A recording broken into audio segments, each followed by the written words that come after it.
Yes, welcome back, friends. For this semester, we are learning economic geology.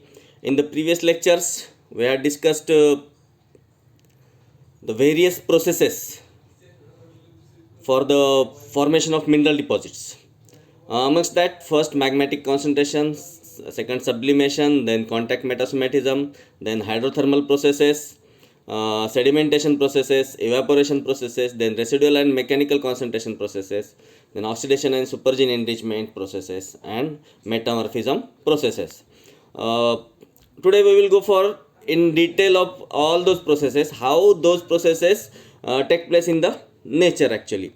Uh, Actually, when we consider those processes for the formation of mineral deposits, amongst those processes, two or more of these processes may combine together either simultaneously or at different times uh, to produce many of the mineral deposits form करण्यासाठी याच्यातले जे processes आहेत आपण 9 जे आपण consider केलेले आहेत अगोदर डिस्कस केलेले आहेत तर त्या 9 पैकी 2 किंवा 2 पेक्षा जास्त प्रोसेसेस एकत्र कंबाईन होऊन सुद्धा त्यांचं फॉर्मेशन ऑफ मिनरल डिपॉझिट्स होऊ शकतं सायमल्टेनियसली ते कंबाईन होऊ शकतात सायमल्टेनियसली मॅग्मॅटिक कॉन्सन्ट्रेशन किंवा कॉन्टॅक्ट मेटासोमॅटिझम किंवा दुसरं रेसिड्युअल मेकॅनिकल कॉन्सन्ट्रेशन किंवा मेटामॉर्फिझम प्रोसेसेस हे सायमल्टेनियसली होऊ शकतात 2 किंवा या 2 पेक्षा जास्त किंवा मग वेगवेगळ्या वेळीसुद्धा ते होऊ शकतात at different times also they can operate आणि त्यातल्या त्यात हायड्रोथर्मल प्रोसेसेसमधले कॅव्हिटी फिलिंग आणि रिप्लेसमेंट डिपॉझिट जे आहेत रिप्लेसमेंट प्रोसेसेस आहेत ते generally replacement and cavity filling commonly operate together ते जनरली एकत्रच ऑपरेट होतात देन नेक्स्ट स्टेज जर आपण सांगायची म्हटली याच्यातली तर deposits form at same time as the rock that enclose them such as magmatic or sedimentary iron deposits are often referred to as syngenetic and those formed later than the rocks that enclose them are referred to as epigenetic. म्हणजे rock फॉर्मेशनच्या वेळेला त्या रॉकमध्ये जे deposits आपल्याला सापडतात ते deposits आणि ते rock form झालेले रॉक त्याला एनक्लोज करणारे रॉक ते जर एकत्र सायमल्टेनियसली फॉर्म झाले असतील एकत्रच फॉर्म झालेले असतील तर आपण त्याला सिंजेनेटिक डिपॉझिट्स असं म्हणतो आणि जे डिपॉझिट्स रॉक्स फॉर्म झाल्यानंतर काही कारणानं मेटामॉर्फिझम असेल किंवा सेडिमेंटरी ॲक्च्युली नाही रेसिड्युअल मेकॅनिकल कॉन्सन्ट्रेशन असेल किंवा अजून दुसरे कोणते प्रोसेसेस असतील रिप्लेसमेंट कॅव्हिटी फिलिंग किंवा contact metasomatism whatever the processes are त्यापैकी जे काय ज्या प्रोसेसनं होतील ते समजा नंतर जर डिपॉझिट्स फॉर्म झाले अगोदर रॉक्स फॉर्म झाले आणि नंतर एनक्लोजिंग रॉक्स अगोदर फॉर्म झाले आणि नंतर त्याच्यामधले जे डिपॉझिट्स आहेत ते जर फॉर्म झाले असतील तर त्याला त्या डिपॉझिट्सना आपण एपिजेनेटिक डिपॉझिट्स असं म्हणतो म्हणजे the deposits formed at the time of rocks itself enclosing rocks itself that are syngenetic and the deposits formed later than the rocks enclosing rocks that are epigenetic deposits. Then we will go one by one for those deposits. त्यातला first जो आहे magmatic concentration मध्ये we no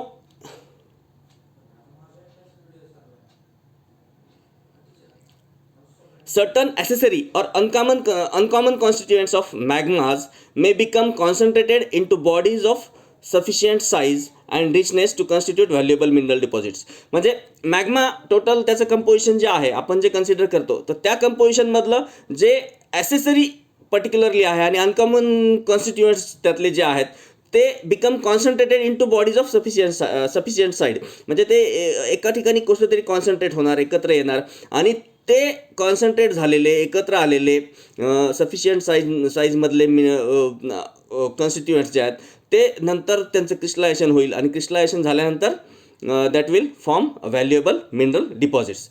Then there are several modes of formation of magmatic deposits and that they originate during different periods of magma crystallization. म्हणजे भरपूर याच्यामधले मॅग्मॅटिक कॉन्सन्ट्रेशनमध्ये सुद्धा भरपूर types of modes of formation of magmatic deposits आहेत आणि त्यातले कसे आहेत काही जे आहेत ते अर्ली फॉर्म्ड मिनरल्स आहेत म्हणजे सुरुवातीला मॅग्मा ज्यावेळी क्रिस्टलायझेशन प्रोसेस चालू होतं त्यावेळी सुरुवातीला जे फॉर्म होणारे आहेत ते डिपॉझिट्स काय आहेत, काही लेट फॉर्मिंग आहेत, म्हणजे सुरुवातीला फॉर्म झाले काही आणि मग नंतर सगळ्यात शेवटी जे शिल्लक राहिलेला मॅग्मा आहे त्याच्यापासून तयार होणारे ते डिपॉझिट्स आहेत.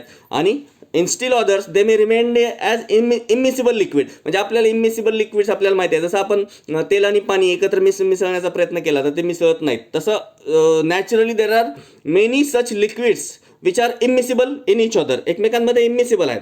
मग हे असे इमिसिबल असलेले ते शेवटी तसेच राहिले शिल्लक आणि ते नंतर जर क्रिस्टलाइज झाले आणि होस्टॉकमध्ये त्यांचं ते मिळाले तर ते अजून वेगळ्या प्रकारचे, म्हणजे हे वेगवेगळे मोड्स ऑफ फॉर्मेशन आहेत. अर्ली फॉर्मिंग, लेट फॉर्मिंग आणि इमिसिबल लिक्विडपासून तयार होणारे. त्यामध्ये ग्रेटॉन अँड मॅकलॉलिन यांनी न्यूमोटेक्टिक डिपॉझिट्स एक टर्म त्यांनी इंट्रोड्यूस केलेली आहे. तर ते there are formed from the early straight magmatic ones, म्हणजे सुरुवातीला जे मॅग्मॅटिक अर्ली मॅग्मॅटिक जे डिपॉझिट्स आहेत ते जे फॉर्म झाले त्याला त्यांनी न्यूमोटेक्टिक असं म्हटलेलं आहे. आणि तेच निग्लीज टर्म नुसार निग्लीनं त्याला अर्थोमॅग्मॅटिक असं म्हटलेलं आहे. पण अशा वेगवेगळ्या टर्मिनॉलॉजीज आपल्याला बघायच्या आहेत. त्या कुठल्या टर्म्स आहेत त्या सगळ्या टर्म्स या टेबलमध्ये आपल्याला दाखवलेल्या आहेत, तर त्या आपण डिटेलमध्ये थोडंसं डिस्कस करूया. त्यामध्ये फर्स्ट अर्ली मॅग्मॅटिक टाईप्स आहेत. अर्ली मॅग्मॅटिक म्हणजे मॅग्मा क्रिस्टलायझेशन सुरू झाल्यानंतर जे सुरुवातीच्या स्टेजेसमध्ये जे फॉर्म झाले, जे क्रिस्टलाइज झाले मिनरल डिपॉझिट्स, त्याला आपण अर्ली मॅग्मॅटिक असं म्हटलेलं आहे. तर त्याच्यामध्ये फर्स्ट अर्ली मॅग्मॅटिकमध्ये early magmatic dissemination deposits, early magmatic dissemination deposit. त्याच्यामध्ये डिसिमिनेटेड क्रिस्टलायझेशन विदाउट कॉन्सन्ट्रेशन, म्हणजे disseminated what is disseminated deposits. First of all जसं डिसिमिनेटेड म्हणजे डिस्पर्स्ड, वेगवेगळ्या ठिकाणी मॅग्मामध्ये जे कन्स्टिट्युएंट्स पर्टिक्युलर कन्स्टिट्युएंट आहे आणि डिसिमिनेटेड आहेत. या ठिकाणी काही भाग आहे, त्या ठिकाणी काही भाग आहे, सगळीकडे असा थोडा त्याचा भाग आहे मॅग्मामध्ये डिस्पर्स झालेला. आणि त्या ठिकाणी ते क्रिस्टलाइज झाले, जिथं आहेत तिथंच क्रिस्टलाइज झाले. आणि ते नंतर आपल्याला रॉकमध्ये मिळाले, होस्ट रॉक जो कोणता आहे त्या रॉकमध्ये मिळाले आणि ते तसेच डिसिमिनेटेडच मिळणार आपल्याला. इथं एक स्पॉट मिळणार, तिथं एक स्पॉट, तिथं एक स्पॉट, तिथं एक स्पॉट, असं ते अशा प्रकारे त्यांचं डिपॉझिशन झालेलं असणार आणि ते तसे मिळणार. आणि generally best example for this is diamond pipes or some corundum deposit, म्हणजे जे व्हॅल्युएबल मिनरल्स आपण कन्सिडर करतो, म्हणजे काय आपण म्हणायचं त्याला, लाईक डायमंड्स, प्रेसियस स्टोन्स आपण ज्याला म्हणतो, प्रेसियस स्टोन्सपैकी. तर प्रेसियस स्टोन्समध्ये डायमंड येतो, कोरंडम येतो, सेमी प्रेसियसमध्ये पण. आणि डायमंड पाईप्समध्ये डायमंड्स जे आहेत ते त्या ठिकाणी जे ते डिसिमिनेटेड झालेले आहेत त्याच ठिकाणी ते क्रिस्टलाइज होणार आणि तयार होणार. क्रिस्टलाइज म्हणण्यापेक्षा ते जेव्हा इरप्शन होतं त्यावेळेला ते क्रिस्टलाइज होणार आणि later due to metamorphic high pressure temperature कंडिशनमध्ये ते फॉर्म झालेले असल्यामुळं ते आपण त्याला डायमंडच्या स्टेजपर्यंत पोहोचले असं कन्सिडर करतो. तर हे डिसिमिनेटेड आहेत, म्हणजे एकत्र एका ठिकाणी असे डायमंडचे खूप मोठे क्रिस्टल्स आपल्याला मिळाले असं होत नाही. डायमंडचे क्रिस्टल्स पाईपमध्ये असे डिसिमिनेटेड टाईपमध्ये सगळीकडे असं पसरलेले मिळतात, एकाच ठिकाणी मिळत नाहीत. तर अशाच प्रकारे त्याचं आपण एक्स्ट्रॅक्शन करत असतो. तर दॅट इज डिसिमिनेटेड. आणि कोरंडममध्ये पण तसंच आहे. कोरंडमसुद्धा आपण सेमी प्रेसियस स्टोन्सपैकी कन्सिडर करतो. तर कोरंडमसुद्धा तशाच प्रकारे मिळतो आपल्याला तर डिसिमिनेटेड डिपॉझिट्समध्ये, म्हणजे मॅग्मामध्ये ते वेगवेगळ्या ठिकाणी जे कन्स्टिट्युएंट आहे त्याचे कंटेंट आहे ते त्याच ठिकाणी क्रिस्टलाइज होणार आणि लॅटर रॉक क्रिस्टलाइज झाल्यावर पूर्ण आपल्याला ज्यावेळी ते मिळणार त्यावेळी ते तसेच डिसिमिनेटेड मिळणार. म्हणून त्याला अर्ली मॅग्मॅटिक डिसिमिनेशन डिपॉझिट्स असं म्हणतो, म्हणजे मॅग्माच्या क्रिस्टलायझेशनच्या सुरुवातीच्या स्टेजेसला फॉर्म झालेले असल्यामुळे early magmatic. Then early magmatic segregation deposits. Early magmatic सेग्रिगेशनमध्ये डिसिमिनेशनच्या अपोजिट होणार हे सेग्रिगेशन. तर काय होणार याच्यामध्ये का सेग्रिगेशनमध्ये जे कंटेंट्स आहेत सारखे ते due to some reasons they get segregated. आता रिझन्स काय आहेत we need not to study in economic geology. We already had studied in igneous petrology last year. Second इयरला मागच्या सिलेबसमध्ये तरी तसं होतं, किंवा इग्नियस पेटॉलॉजीमध्ये तुम्ही जेव्हा केव्हा इग्नियस पेटॉलॉजी शिकला असाल त्यावेळी तुम्ही डेफिनेटली शिकला असणार ते. तर सेग्रिगेशन म्हणजे processes of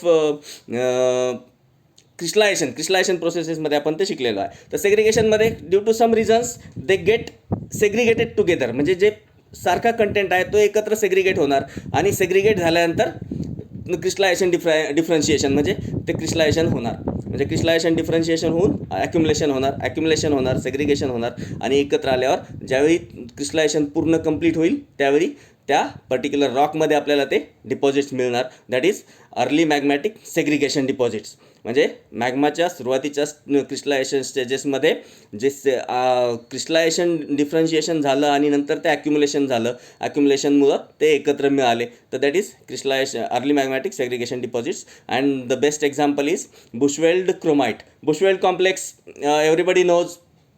It is considered to be one of the very rich mineral deposit forming area. तर बुशवेल्ड कॉम्प्लेक्समध्ये बुशवेल्ड क्रोमाइट जो आहे तो अशा प्रकारे अर्ली मॅग्मॅटिक सेग्रिगेशन डिपॉझिट आहे असं आपण कन्सिडर करतो. अँड देन अर्ली मॅग्मॅटिक इंजेक्शनमध्ये what we see is early magma ज्यावेळी एका ठिकाणी पर्टिक्युलर चेंबरमध्ये असेल किंवा मग त्याच्या ट्रान्सपोर्टेशनमध्ये ट्रॅव्हलिंगमध्ये असेल, at that time it makes some way, finer cracks are there in the way, छोटे छोटे क्रॅक्स आहेत. मग त्या क्रॅक्समध्ये जे मॅग्मा थोडासा आतमध्ये इंजेक्ट होईल आणि त्या ठिकाणी पर्टिक्युलर कंटेंट जे कन्स्टिट्युएंट्स आहेत, जे ज्याला आपण मिनरल डिपॉझिट्स आपण म्हणतो, ओव्हर डिपॉझिट्स असं म्हणतो, तर ते कंटेंट असलेले जर एका ठिकाणी इंजेक्ट झाले असतील आणि त्या इंजेक्शनमध्ये नंतर मग तिथं ते क्रिस्टलाइज झाले, आणि क्रिस्टलाइज झाल्यानंतर ज्यावेळी आपल्याला ते सगळं होल रॉक क्रिस्टलायझेशन झाल्यानंतर आपल्याला ते डिपॉझिट्स मिळाले, तर त्याला आपण ते इंजेक्शन टाईप असं म्हणतो. अर्ली मॅग्मॅटिक क्रिस्टलायझेशन स्टेजेसमध्ये जर मॅग्मा त्याच्या ट्रॅव्हलिंगमध्ये किंवा त्याच्या मॅग्मा चेंबरमध्ये असताना समजा आजूबाजूच्या रॉक्समध्ये इंजेक्ट झाला असेल आणि ते इंजेक्ट होत असताना डिफरन्शिएशन झालं असेल, डिफरन्शिएशन आणि इंजेक्शन, तर त्या प्रोसेसमधून फॉर्म होणाऱ्या डिपॉझिट्सला आपण अर्ली मॅग्मॅटिक इंजेक्शन डिपॉझिट्स असं म्हणतो. And the best example is Kiruna formation of स्वीडनमध्ये जे किरुना फॉर्मेशन्स आहेत, तर त्या फॉर्मेशन्समध्ये भरपूर असे इंजेक्शन डिपॉझिट्स आपल्याला बघायला मिळतात. मग याच्यात मॅग्मॅटिक कॉन्सन्ट्रेशनमध्ये याच्यातला नेक्स्ट इज अर्ली मॅग्मॅटिक झाला. आता लेट मॅग्मॅटिकमध्ये मग काय काय प्रोसेसेस आहेत, तर अर्ली मॅग्मॅटिकमध्ये आपण काय बघितलं, मॅग्मा क्रिस्टलायझेशनच्या इनिशियल स्टेजेसमध्ये जे क्रिस्टलायझेशन होतं आहे, जे क्रिस्टलायझेशन होत असताना डिसिमिनेशन होणार आणि फॉर्म होणार, सेग्रिगेशन होणार आणि फॉर्म होणार, आणि इंजेक्शनमधून फॉर्म होणार, हे 3 स्टेजेस बघितले. आता लेट मॅग्मॅटिकमध्ये कुठल्या स्टेजेस आहेत त्या आपण कन्सिडर करूया. I think it's time we will consider in it next lecture. Thank you.